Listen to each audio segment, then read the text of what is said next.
dia, amigos. Bom dia. Um pouco nervoso de colocar essa ressalva aqui, mas muito grato a Deus pelo privilégio de hoje poder compartilhar algo que o Senhor há um tempo já tem ministrado ao meu coração. E agradeço também o voto de confiança, porque eu sei o quanto é delicado você passar a palavra. Muitas coisas podem estar em xeque, opiniões, mas eu fico muito agradecido pela oportunidade. Alguns avisos antes de introduzir a mensagem. Essa mensagem eu retirei basicamente desse livreto aqui, do Tim Keller. O Tim Keller, para quem não sabe, foi um reverendo presbiteriano, já falecido em maio de 2023, salvo erro. E nesse livro ele vai extrair verdades bíblicas para falar sobre o eu, sobre o ego humano. E na semana passada o Rê falou comigo e o Senhor começou a ministrar no meu coração para trazer essa mensagem, e eu nessa semana apreciei e degustei muito da mensagem do Senhor. Então eu super indico esse livro, quem puder. Eu acho que no máximo 3 horas você vai liquidar o livro inteiro, e é muito enriquecedor. Então basicamente a mensagem hoje foi extraída daqui, onde esse homem de Deus extraiu da palavra de Deus. Iniciando, falando um pouco sobre como o Tim Keller enxerga, como nós nos identificamos no eu, no nosso ego. O Evangelho de Jesus Cristo, ele é um convite, basicamente, de nós esvaziarmos de nós mesmos, em decorrência do pecado original.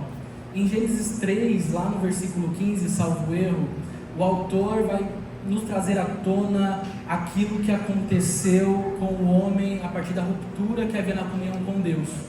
E por conta desse fator, toda a humanidade foi afetada. Em Romanos 8, nós vamos identificar, ali fala sobre a criação gemendo e aguardando a aparição dos filhos de Deus.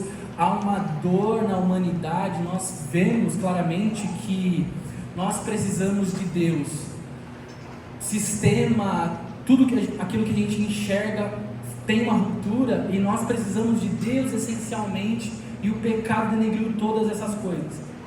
Os relacionamentos, a comunhão com o Pai, a comunhão e o relacionamento conjugal, o relacionamento interpessoal entre amigos, tudo isso foi drasticamente afetado pelo pecado. E o ego, basicamente, é a percepção do eu, é como nós nos enxergamos a nós mesmos, é como nós estabelecemos valor desde o dia que nós nascemos até o dia que nós morrermos. Nós trabalharemos o eu. E o ego é essa função primordial onde nós enxergamos nós mesmos.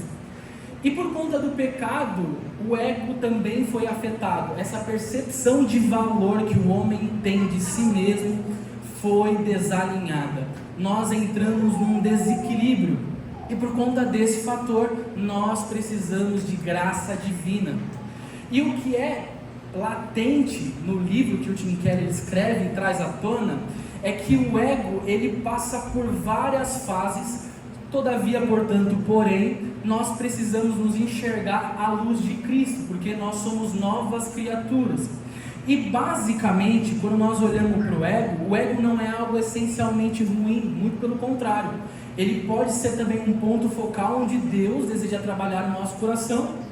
E basicamente nós precisamos da luz de Deus e da palavra para manter esse equilíbrio, porque se nós não mantermos diariamente essa comunhão com os céus, esse relacionamento com o Espírito Santo e com a palavra, nós entraremos em desalinhamento.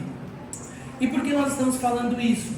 Porque basicamente como igreja nós nos relacionamos, nós temos vida em comunhão, nós temos o trabalho, nós temos trabalhos fora daqui, nós temos vários relacionamentos, e se nós entrarmos no momento de desalinhamento, nós estaremos em uma queda focal. Um espiral, nós entraremos e lá ficaremos. E o ego, basicamente, como eu disse, não é algo essencialmente ruim.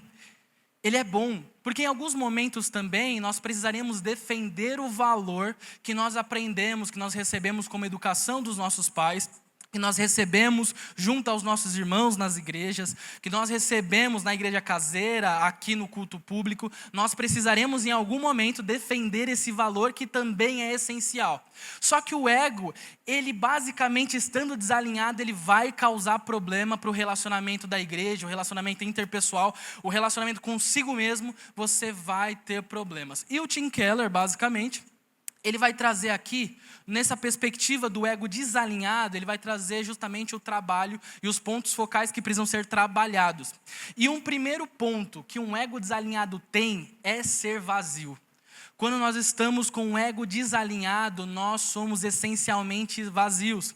E o Tim Keller aborda nesse livreto uma perspectiva do teólogo Søren Kierkegaard, e ele fala assim: é normal o coração humano criar sua identidade em torno de algo que não seja Deus. Facilmente nós somos engodados pelos nossos próprios valores e conduzidos a um lugar aonde essencialmente Deus não está. Um ego desalinhado, ele vai trazer a nós essa perspectiva de vazio, essa solidão aonde nos tira da comunhão da igreja, tira-nos da comunhão com os céus e nos deixa nesse lugar de solidão e de vazio. Essencialmente, nós fabricaremos ídolo. E eu falei livro porque o Tim Keller também escreveu um livro chamado Deuses Falsos, onde fala essencialmente dessa fabricação, e ele tira essa citação de João Calvino, onde ele diz que o nosso coração é uma fábrica de ídolos. Então, estando com o ego desalinhado, nós estaremos vazios de Deus, mas estaremos cheios e sobrecarregados daquilo que não provém de Deus, e esse é um ponto de alerta. Segundo ponto que o Tim Keller traz no seu livro é quando ele fala que o ego, ele é dolorido. O ego vive chamando a atenção para si, ele precisa de afago e de massagem. Além de ser vazio, esse valor que há no meu coração e no seu coração, ele precisa de aceitação, ele precisa de aprovação, ele precisa de massagem, de afago, e essa condição de solidão te leva a esse desejo demasiado de ser apreciado, ser aceito, e aonde na segunda oportunidade nós estaremos nesse espiral calamitoso. Terceiro ponto, ele é atarefado, ele faz de tudo para ser apreciado, ele vive ocupado tentando preencher esse vazio. É quando nós vemos pessoas tão cheias em si mesmadas, aonde elas basicamente estão vazias, estão machucadas, mas elas estão correndo e produzindo, e basicamente elas não conseguem preencher esse vazio. Essas pessoas são ocupadíssimas, elas fazem coisas para serem aceitas, para serem apreciadas, porque o valor que há no coração dela, que distanciou ela de Deus, não permite com que ela de fato reconheça quem Deus é. Ela está distante do Criador. E esse é um lugar muito tenebroso e muito horrível.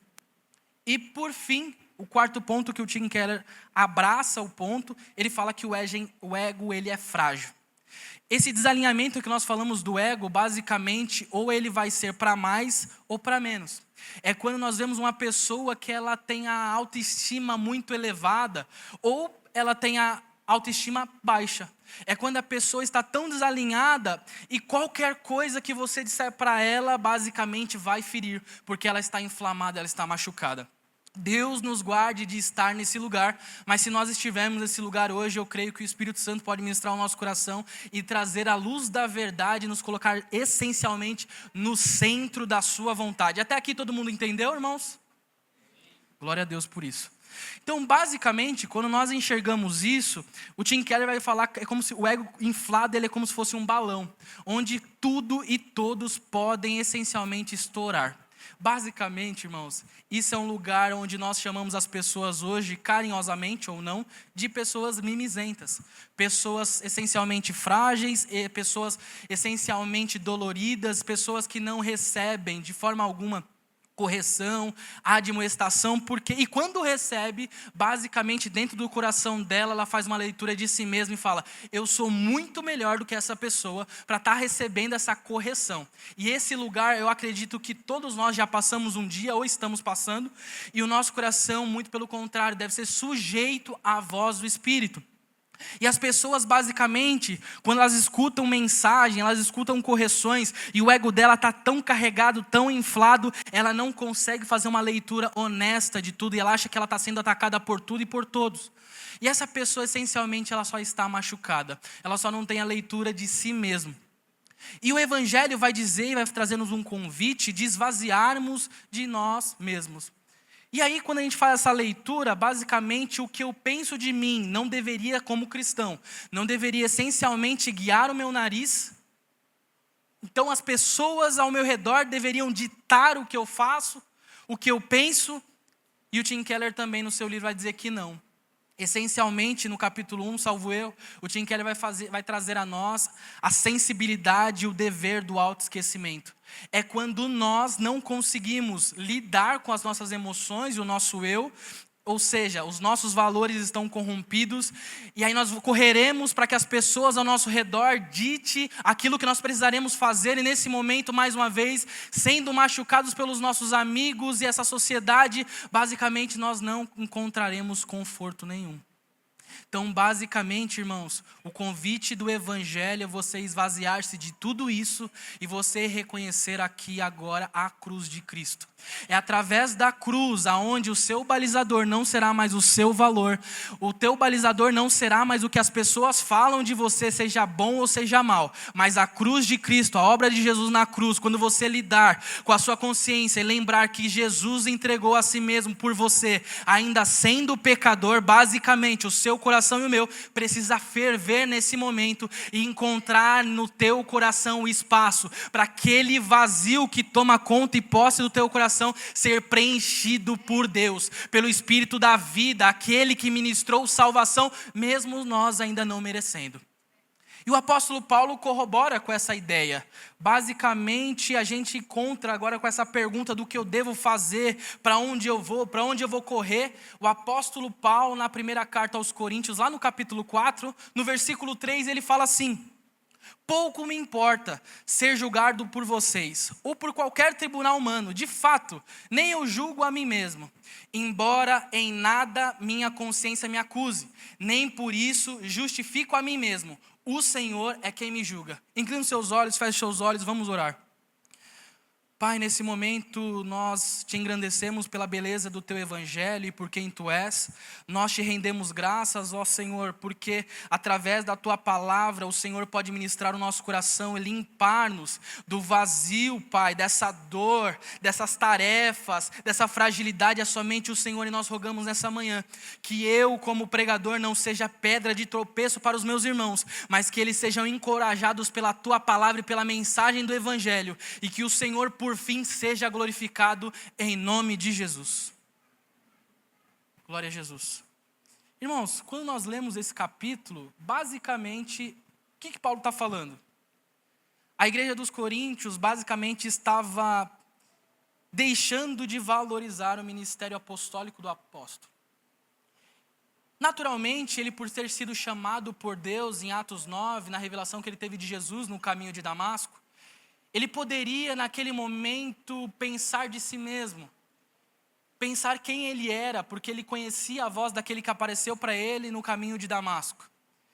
E ele, aqui para os coríntios, quando a gente vai ler lá no capítulo 1, no versículo 1, ele se apresenta como apóstolo de Jesus Cristo.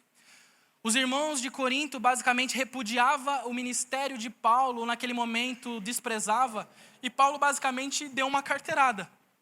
Eu sou apóstolo de Jesus Cristo. E naquele momento Paulo poderia ter usado da oportunidade para defender o seu apostolado, e ele poderia ter sido inflamado, mas basicamente não é isso que acontece. Aqui no versículo que nós lemos, o apóstolo Paulo fala: pouco me importa o que vocês pensam, pouco me importa o que eu penso de mim. E naquele momento a gente fala: meu Deus do céu, se as pessoas não podem falar e não influencia a vida de Paulo, e Paulo a si mesmo, na sua consciência, não se leva, não se conduz, quem é que Paulo está pensando então? Então o apóstolo Paulo, no versículo 4, ele diz: o Senhor é quem me julga. E essa é a beleza do evangelho. Então todas essas mensagens horríveis que a sua mente produz, te menosprezando, te colocando num lugar inferior, ou te elevando, te colocando num lugar onde você não deveria estar, o apóstolo Paulo fala: quem te julga ou quem me julga é o Senhor. Isso já é um ponto de atenção onde nós precisamos, essencialmente, entender a voz do Espírito e do Evangelho, e entregar o nosso coração essencialmente ao Senhor, e aquilo que Ele deseja fazer ao nosso coração, Ele irá fazer, e o nosso valor, a nossa perspectiva do que falam ou deixam de falar, ou aquilo que nós pensamos de nós mesmos, basicamente o Evangelho já aniquilou, porque é Jesus quem nos julga, é o Senhor que nos julgará. Glória a Jesus. E aí a gente vai falar assim: poxa, e agora? O que eu devo fazer então, se os outros não influenciam na minha vida, se eu mesmo não influencio na minha vida, o que eu devo fazer? E agora, trabalhando essa ministração essa semana, eu senti do Espírito de trazer uma meditação, uma reflexão na carta do apóstolo Paulo aos Filipenses. E eu desejo que os versos sejam trazidos aqui atrás, mas antes disso eu gostaria de dar uma introdução para vocês a respeito dessa igreja que nasceu sob uma revelação do Espírito que Deus deu ao apóstolo Paulo, direcionando a ele no que ele deveria fazer. Essa carta, essencialmente, ela vai trabalhar vários aspectos, desde a beleza da divindade de Jesus, até os pontos mais críticos de uma igreja no seu relacionamento. Paulo, no capítulo 2, para mim, é um dos versículos e capítulos áureos da Bíblia, onde o apóstolo Paulo traz à tona a beleza esmagadora de Jesus sendo Deus. E no capítulo 4 ele vai trazer um conflito, basicamente duas mulheres, chamadas Evódia e Sintique, que no despertar e no desenrolar da sua trajetória, basicamente entraram em conflito. E quem é o balizador disso não era nenhuma das duas, mas era o Evangelho de Jesus. Então eu gostaria de trazer aqui, Bia, se você puder, por favor, apresentar na tela, Atos dos Apóstolos, capítulo 16, do versículo 7, salvo erro. Glória a Jesus. Aqui, volta no versículo 6, por favor. Aqui basicamente começa a história da igreja dos Filipenses.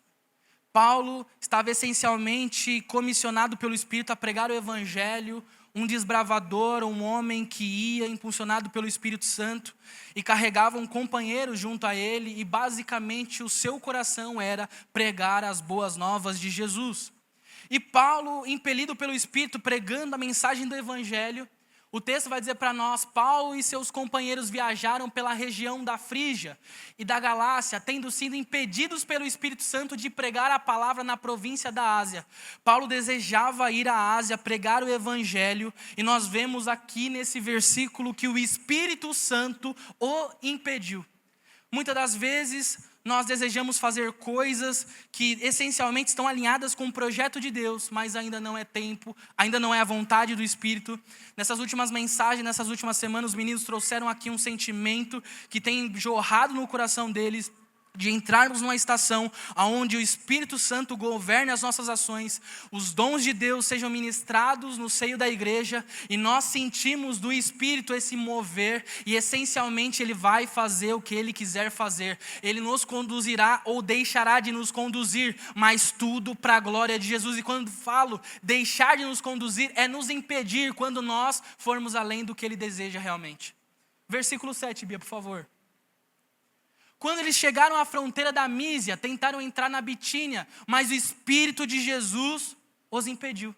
Novamente nós vemos o Senhor não desejando que eles fossem para a Ásia ou para a Bitínia. Mas ora, nesse momento nós entraremos em crise, porque não é bom pregar o Evangelho, não é bom passar a mensagem de Jesus, é essencialmente bom, desde que a vontade de Jesus esteja no centro.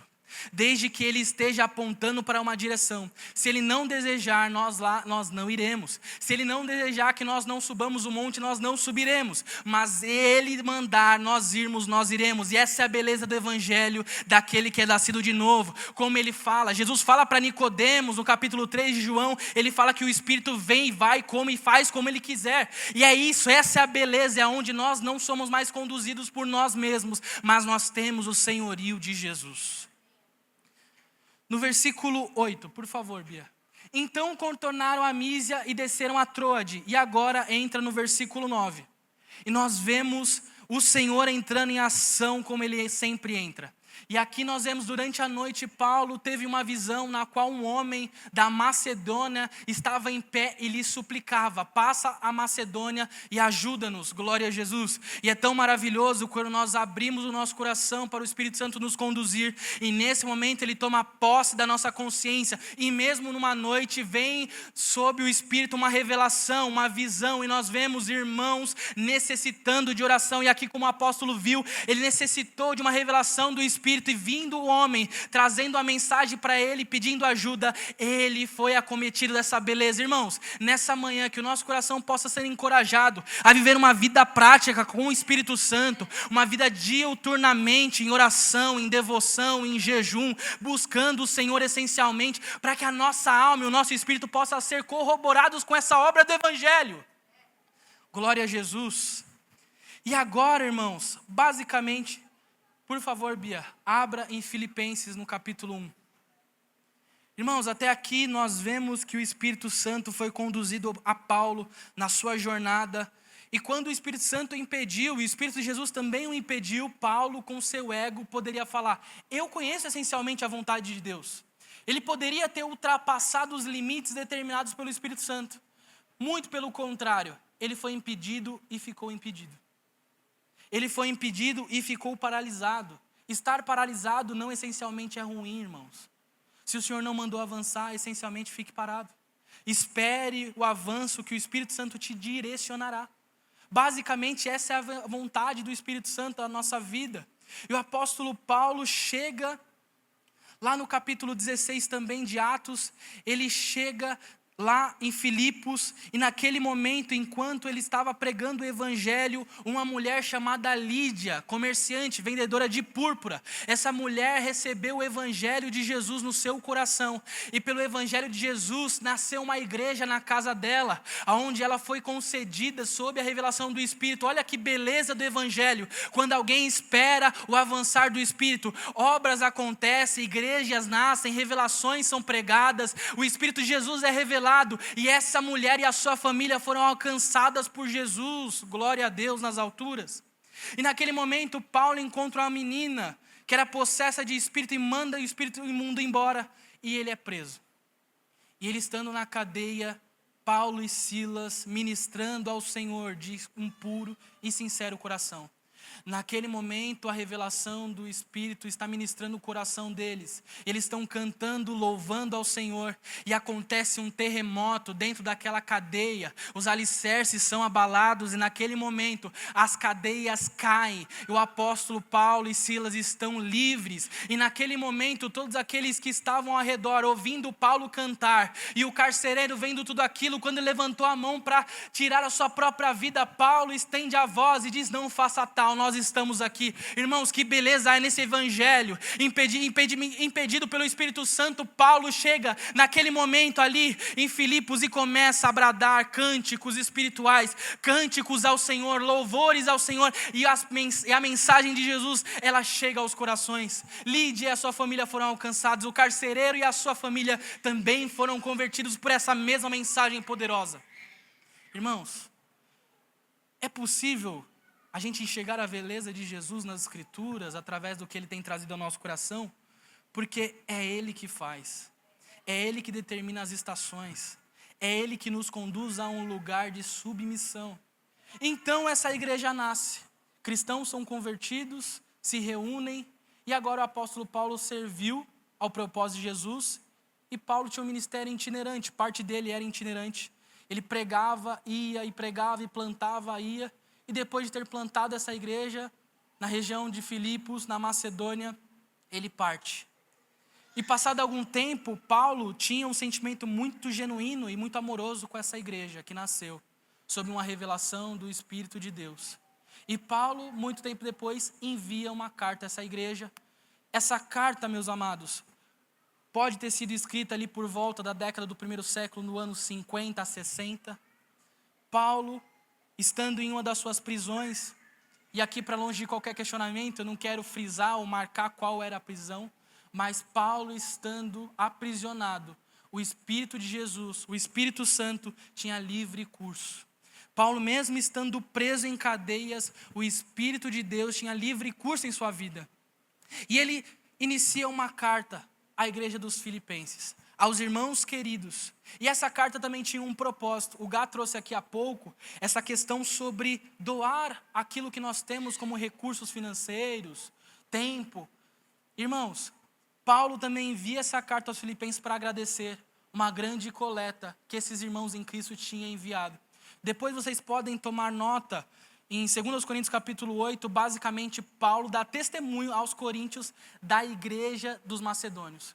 Uma região pobre, uma região necessitada. E eu quero chamar a atenção nesse propósito, porque o apóstolo Paulo, levantando aquela coleta e dando testemunho dos filipenses aos coríntios, ele disse, eles não tinham com que ofertar, mas eles imploraram. Glória a Jesus. Eles imploraram e disseram, não nos deixe ficar fora dessa tão grandiosa sorte, que é cooperar com os nossos irmãos em Cristo Jesus. Quem é aquele que foi transformado, que se transformou, o seu é a base do Evangelho. Não há mais impedimento quando há uma chamada do Evangelho, há uma ministração, uma chamada para que a gente possa ser voluntário e servir ao reino de Jesus. E eu quero, no meu coração, que essa mensagem empodere o seu coração, para você abrir mão daquilo que você precisa abrir mão e doar ao reino de Jesus. As suas finanças são de Jesus, a sua vida é de Jesus. Ele vai te impulsionar onde você precisa ir, mas você precisa entregar esses ídolos que você carrega no seu coração, assim como os macedônios assim o fizeram. Irmãos, a carta dos Filipenses, a carta da alegria ou a carta da humildade de Jesus.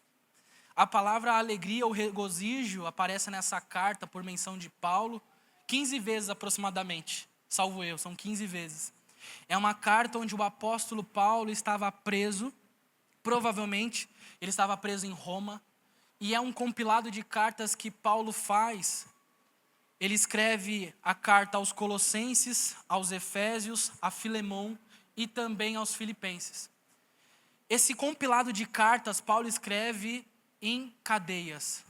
Paulo escreve basicamente preso.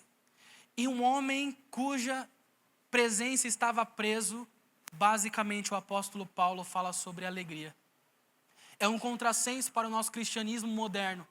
Nós ouvirmos uma mensagem do apóstolo Paulo nas Escrituras, nos dizendo sobre alegria, enquanto havia uma impossibilidade de se locomover. É impressionante nas Escrituras Paulo falar de alegria e regozijo, estando ele longe da sua família. É impressionante, irmãos, Paulo falar sobre alegria, estando ele longe da comunhão dos irmãos. É impressionante Paulo falar 15 vezes sobre alegria, estando ele num lugar inóspito, estando ele separado da comunhão dos irmãos. Mas o Espírito de Jesus que ministrou a Paulo no caminho de Damasco, fazia com que a alegria dele não fosse essencialmente o que ele via ou enxergava. Não era essencialmente pela sua posição social, não era pela sua posição de estar preso ou não, era porque ele tinha visto algo que talvez nós ainda não enxergamos, mas poderoso é o Senhor para nos fazer enxergar. Paulo via a cruz de Cristo, Paulo viu Jesus no caminho de Damasco. Quando Paulo teve essa revelação, nada mais importou na vida daquele homem. Aquele homem foi impactado de tal forma que, se ele estando preso ou solto, ele pregava o evangelho, estando ele longe ou perto, ele pregava o evangelho, estando ele com o bolso cheio ou bolso vazio, ele pregava o evangelho, pois a mensagem de Jesus está atrelada não com as consequências ou com a nossa situação atual, mas pela mensagem da cruz. Todos pecaram e destituídos estão da glória de Deus, mas esse Jesus que apareceu a Paulo nessa manhã quer aparecer para o nosso coração, e ele quer estremecer alguma coisa no nosso coração que precisa ser abalado nessa manhã, meus irmãos. Bia, projeta por favor. Já está projetado, obrigado. Paulo aparece mandando essa mensagem para os seus irmãos. E a mensagem dizia basicamente assim: Paulo e Timóteo, servos de Cristo Jesus. Eu gostaria de chamar a atenção dos irmãos para a palavra servo aqui. Porque a cidade de Filipos era uma pequena colônia romana. Os costumes daquela cidade era falar latim. Os deuses adorados naquela cidade eram os deuses romanos. Eles tinham essencialmente a vida romana distante de Roma. Eles eram pequenos romanos. E no contexto histórico de Roma, haviam escravos. Haviam pessoas que eram levadas às praças e eram vendidas como escravas. Pessoas que estavam agora sujeitas aos seus senhores. E Paulo, quando aparece na carta aos Romanos, no capítulo 1, versículo 1 também, mas para os Filipenses, no capítulo 1, versículo 1, Paulo fala, Paulo e Timóteo, servos de Jesus Cristo. E a palavra servo aqui, no original da palavra grega, é doulos. Doulos significa escravo. Por uma questão de tradução, optaram por servos. Mas o que Paulo estava dizendo, tanto para os romanos quanto para os filipenses, é que tanto ele aqui quanto Timóteo eram escravos de Jesus. Eram pessoas em cadeias para Jesus. Eram pessoas que não tinham mais gostos, não tinham mais desejos próprios, não tinham mais amarras, não tinham mais convicções, mas eles estavam essencialmente escravizados por essa mensagem esmagadora que não os conduz para a servidão, mas os conduz à liberdade. Paulo está dizendo, eu sou escravo, mas eu sou livre em Jesus. Eu sou impedido pelo Espírito Santo, mas eu também sou impelido pelo Espírito Santo. Paulo está trazendo à tona essa mensagem poderosa e que nós sejamos escravos de Jesus. Paulo, essencialmente, na carta aos Romanos, capítulo 6 e 7, ele vai dizer que aquele que é escravo do pecado só espera a morte. O pagamento, o salário do pecado é a morte. Mas Paulo estando em Cristo Jesus, e nós, eu quero crer que estaremos também escravos em Cristo Jesus, teremos liberdade e vida eterna. E como aprendemos, a vida eterna não é um lugar, é um relacionamento. Então, olhe para essa mensagem, abrindo o seu coração e dizendo, Jesus, eu quero ser teu escravo. Eu quero ter uma vida de servidão, não mais para o pecado, mas eu quero ter liberdade para ti. Eu quero ter um relacionamento contigo. Eu quero viver uma vida essencialmente contigo, Jesus. E é isso que Paulo está dizendo para os filipenses. A todos os santos em Cristo Jesus que estão em Filipos, com os bispos e diáconos. Bia, avança para o versículo 6, por favor. Quando nós lemos o versículo 6, Paulo diz, eu estou convencido de que aquele que começou a boa obra em vocês, há de completá-la até o dia de Cristo Jesus. Aquele que impediu Paulo de ir para a Ásia, de ir Paulo para Betínia. Paulo recebeu uma visão sobre o Espírito de Jesus e naquele momento ele foi conduzido pelo Espírito para chegar à Macedônia e pregar o Evangelho. E Paulo está dizendo, aquele que começou a boa obra, ele é poderoso para terminar. Então aquilo que Jesus começa, que foi impelido pelo Espírito, ele vai terminar. O projeto de Deus na nossa vida, seja ele essencialmente equilibrado com a obra de Jesus, ele vai terminar. Embora as consequências atuais sejam desfavoráveis, irmãos, tenha paciência, ele vai terminar. É para a glória do nome dele. Não se trata mais do nosso nome, não se trata mais do nosso CPF, do nosso nome, não se trata mais de CNPJs. Se trata de Jesus. Então aquilo que o Senhor começa, Ele vai terminar. Assim como a plantação dessa igreja veio sob revelação, e Paulo acreditava que chegaria ao final a glória de Jesus, que a nossa vida também seja entregue a essa beleza gloriosa de quem Jesus é. Bia, avança por favor no versículo 15. É verdade que alguns pregam Cristo por inveja e rivalidade, mas outros o fazem de boa vontade. Paulo sabia que algumas pessoas com o coração no lugar errado estavam sendo elevados a uma posição de pregação do Evangelho. E Paulo, basicamente, vendo isso, ele sabia que as motivações eram erradas. Ele sabia que aquilo que queimava no coração deles não era uma revelação de Jesus. E que o nosso coração nessa manhã possa ser conduzido ao lugar aonde Jesus queira que ele esteja. Que o nosso ego seja esmagado a uma posição de esvaziamento.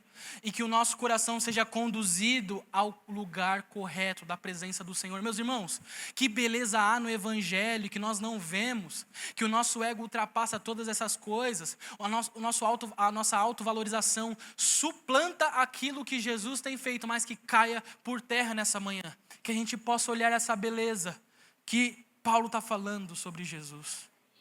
Meus irmãos, Bia, avança para o versículo 27, por favor.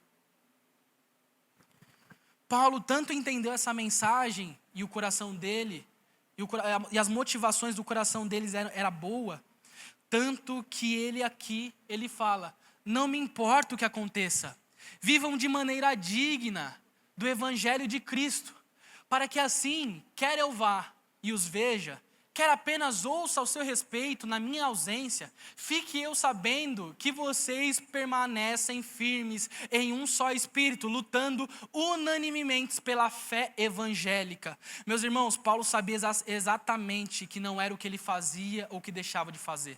Não era sobre o que ele poderia produzir no reino, mas era o que ele acreditava na revelação de Jesus. Quem iniciou a boa obra e vai terminar é o Senhor. E Paulo não precisava ali pastorear a olhos, mas ele sabia que se eles permanecessem na fé apostólica e evangélica, o Senhor sustentaria eles até o fim. Então Paulo dá um passo para trás, tira o eu da frente e se coloca numa posição de submissão, que o nosso coração também receba essa verdade do evangelho. O Senhor não precisa essencialmente de nós, com as nossas motivações no lugar errado, mas Ele deseja ter um relacionamento e nos conduzir a um lugar de amizade. Um relacionamento profundo, um relacionamento onde nos leva a um coração no lugar correto. Bia, por favor, agora vai para Filipenses capítulo 2. Glória a Jesus. Irmãos, para mim, avança para o versículo 5, por favor. Irmãos, para mim, particularmente, esse daqui é um dos textos mais maravilhosos que há nas Escrituras. É onde nós enxergamos a beleza de Jesus, sendo o Deus vivo, aquele que detinha toda a glória e detém, aquele que é o Filho de Deus e Ele é Deus. E nós vemos aqui, e nesse trecho até o versículo 11, é chamado de o hino de Jesus. É quando o apóstolo Paulo entoa palavras inspiradas pelo Espírito Santo para nos trazer uma verdade tão maravilhosa. E aqui nós avançaremos na leitura até o versículo 11. E seja o modo de pensar de vocês o mesmo de Cristo Jesus, que apesar de ser Deus, não considerou que a sua igualdade com Deus era algo que ele deveria ser usado como vantagem. Mesmo Jesus sendo Deus, ele não se apegou àquilo, ele se voluntariou. Glória a Jesus, ouça essa palavra, ele se voluntariou, ele se entregou, ele esvaziou-se de si mesmo, tendo algo ou alguém a se apegar. Jesus é o exemplo máximo da nossa vida. Então quando nós voltamos e enxergamos a nós mesmos, quando nós deixamos de olhar para nós mesmos, nós temos que entregar a nossa vida e enxergar Jesus. Olha que exemplo maravilhoso. Antes esvaziou-se a si mesmo, assumindo a forma de servo, tornando-se semelhante aos homens. Sendo encontrado em figura humana, humilhou-se e foi obediente até a morte, e morte de cruz. Por isso Deus o exaltou à mais alta posição, e lhe deu um nome que está acima de todo o nome. Porque ao nome de Jesus todo joelho se dobre nos céus, na terra e debaixo da terra. E toda língua confesse que Jesus Cristo é o Senhor, para a glória de Deus Pai. Irmãos, eu me sinto inspirado pelo Espírito Santo para orar nesse momento.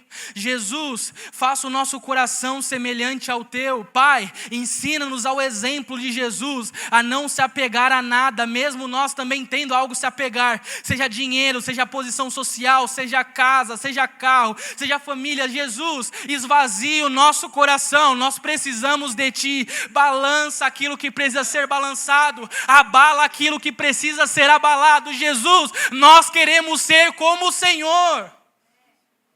Glória a Jesus. Irmãos, é essa verdade que precisa tomar posse do nosso coração de uma vez por todas. Chega de ser crente Nutella, chega de ser crente mimizento, chega de esperar o momento oportuno para entregar a sua vida. É hoje, é agora. O evangelho de Jesus, a mensagem dele é para agora. Esvazia o teu coração de si mesmo, pelo amor de Deus. Abra-se para o evangelho da cruz. Glória a Jesus. Vai para o capítulo 3, Bia, por favor, no versículo 4. Glória a Jesus.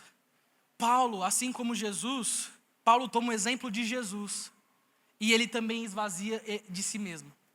Paulo, podendo se vangloriar da sua situação espiritual e social, a sua etnia, a sua família, Paulo deseja, assim como Jesus, se esvaziar também. E aqui ele traz à tona as verdades do evangelho. Embora eu mesmo tenha razões para ter tal confiança, se alguém pensa que tem razões para confiar na carne, eu ainda mais. Circuncidado no 8º dia de vida, pertencente ao povo de Israel, à tribo de Benjamim, hebreu dos hebreus, quanto à lei, fui fariseu. Quanto ao zelo, perseguidor da igreja, quanto à justiça que há na lei, irrepreensível. Contudo, o que para mim era lucro, o que para mim custava muito, o que para mim fazia sentido e eu construía a minha vida inteira baseada nesse valor, ele fala aqui, aleluia, passei a considerar como perda por causa de Jesus. Meus irmãos, no nome de Jesus, abra o teu coração e tudo aquilo que você coloca como lucro, estabeleça como perda, assim como Paulo fez, para que o seu coração seja ministrado assim como o meu, a entregar e viver uma vida onde nós perdemos tudo, mas por amor de Jesus nós viveremos e teremos tudo. Glória a Jesus. Mais do que isso, considero tudo como perda, comparado com a suprema grandeza do conhecimento de Cristo Jesus, o meu Senhor, por quem perdi todas as coisas. Eu as considero como esterco para poder ganhar Cristo e ser encontrado nele, não tendo a minha própria justiça, que procede da lei, mas a que vem por meio da fé em Cristo, a justiça que procede de Deus e se baseia na fé. Glória a Jesus. Quero conhecer a Cristo, o poder da sua ressurreição e a participação nos seus sofrimentos, tornando-me como ele na sua morte, para de alguma forma alcançar a ressurreição dentre os mortos. Meus irmãos, no amor de Jesus eu rogo, nessa hora, por amor ao nome de Jesus, que nós alcancemos essa tão gloriosa ressurreição, que nós possamos entregar o nosso valor àquilo que muito custa, porque aquilo vale muito mais. Jesus vale muito além do que a nossa consciência, vale muito além do que a nossa posição social, do que o nosso CNPJ, do que o nosso CPF, carro, casa, família. Jesus vale tudo. Ou é tudo ou é nada. Essa é a mensagem que Paulo está trazendo aqui. Ele perdeu tudo por amor a Jesus. E Paulo, Filipenses capítulo 4, versículo 4, Bia. E aí os músicos já podem ir vindo, já estou terminando. Paulo basicamente termina a carta dele aos Filipenses. Um homem que estava, mais uma vez, preso, um homem que tinha muito a se apegar, um homem que tinha status social, um homem que tinha poder, fama, um homem que foi ensinado aos pés de Gamaliel, um homem irrepreensível. Lembre-se do que Paulo fala em 1 Coríntios 4, versículo 3 e 4. Eu não me importo com o que falam, ou muito menos com o que eu penso. Eu serei julgado por Cristo. E Paulo fala: alegrem-se sempre no Senhor. Direi novamente, alegrem-se. Meus irmãos, sob a mensagem de Jesus, o meu desejo é que você se alegre na pessoa de Jesus.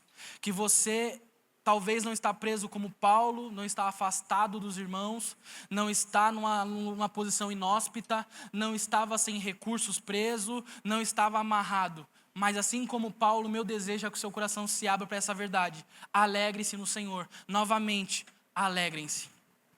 E eu gostaria de relembrá-los do que nós falamos no início da ministração sobre o ego. Quando nós falamos que o ego ele é vazio, dolorido, atarefado e frágil. E aí a pergunta que surgiu foi: mas e agora? Qual o padrão a seguir? Se não posso considerar o que eu penso sobre mim, tão pouco que as pessoas pensam, à luz de que eu devo me formar o meu eu? E Bia, pela última vez, apresenta para a gente novamente o versículo Filipenses 2, versículo 5. Seja o modo de pensar de vocês o mesmo de Cristo Jesus, versículo 6. Que embora sendo Deus, não considerou que a sua igualdade com Deus era algo que deveria ser usado como vantagem. Antes, esvaziou a si mesmo, assumindo a forma de servo, tornando-se semelhante aos homens. Sendo encontrado em figura humana, humilhou-se e foi obediente até a morte, e morte de cruz. Por isso, Deus o exaltou à mais alta posição. Ele deu um nome que está acima de todo nome. para que o nome de Jesus, todo joelho se dobre nos céus, na terra e debaixo da terra, e toda língua confesse que Jesus Cristo é o Senhor, para a glória de Deus Pai. Que o seu coração e o meu seja esmagado ao exemplo de Jesus, que o teu coração e as tuas convicções sejam deixadas de lado, que a sua autovalorização ou a sua baixa valorização seja afastada de ti, e que você olhe para a cruz e olhe para o exemplo de Jesus. E o Tim Keller, no seu livro, já encerrando a ministração, glória a Jesus, o Tim Keller fala que quando nós trabalhamos com um ego desequilibrado, nós basicamente todo santo dia olhamos o nosso valor e as pessoas nos ferem, os nossos sentimentos são feridos, nós somos machucados e maltratados, e na verdade nós nem somos, é porque nós estamos na posição errada. E o Tim Keller vai falar que é como se todo santo dia, através dessa percepção de valor, nós fôssemos a um tribunal. É como se todo santo dia, e nós fazemos isso não só para a vida secular, mas para a vida cristã também. Nós nos questionamos: será que eu estou fazendo o meu devocional da forma certa? Será que eu estou orando tantas vezes e Jesus se agradou? Será que as vezes e as horas que eu jejuei, isso chegou a um nível, a um patamar elevado? E aí quando nós deitamos à noite, e essa talvez abaixa também, e aí nós pensamos: eu não orei hoje, há tempos eu não faço jejum, há tempos eu não falo com Jesus. E aí nós deitamos a nossa cabeça no travesseiro e nós estamos dentro desse tribunal. E dentro desse tribunal nós somos conduzidos a um lugar de julgamento. E quem está nos julgando aqui não é como Paulo, que é o Senhor que está julgando, muito pelo contrário, é você julgando a si mesmo com as suas percepções e a sua autovalorização. É você aumentando o lugar onde deveria ser o lugar de Deus. É você ultrapassando os limites que deveria ser de Deus.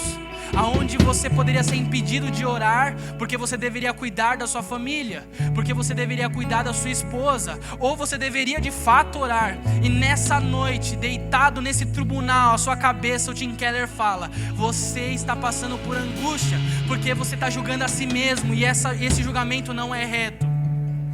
Mas há uma mensagem, há um lugar, há uma glória, porque a Bíblia nos apresenta através da palavra de Jesus. Devemos esvaziar-nos de nós mesmos e olhar para a obra de Jesus. Não precisamos mais nos defender ante um tribunal do que as pessoas irão pensar. Será que irão me aceitar? Ou será que sirvo para o reino? Será que estou atingindo o padrão ideal de cristianismo? Não, definitivamente não. Olhe para a cruz. Você é filho, glória a Jesus. Você é filho, Jesus te fez filho, glória a Jesus. E essa verdade ninguém poderá tirar de você, glória a Jesus. Irmãos, eu vou falar para vocês derradeiramente: quando nós estamos com o ego desalinhado, quando nós estamos com a percepção fora do seu lugar ideal, nós não vemos a beleza do Espírito Santo. Nós nos afastamos desse lugar. Nós deixamos de celebrar a vida do Espírito e o relacionamento dele conosco. Nós deixamos de acreditar nos dons espirituais. Nós deixamos de olhar a beleza de Jesus na comunhão da igreja. Nós distorcemos os relacionamentos e nós não queremos nem mais ceiar.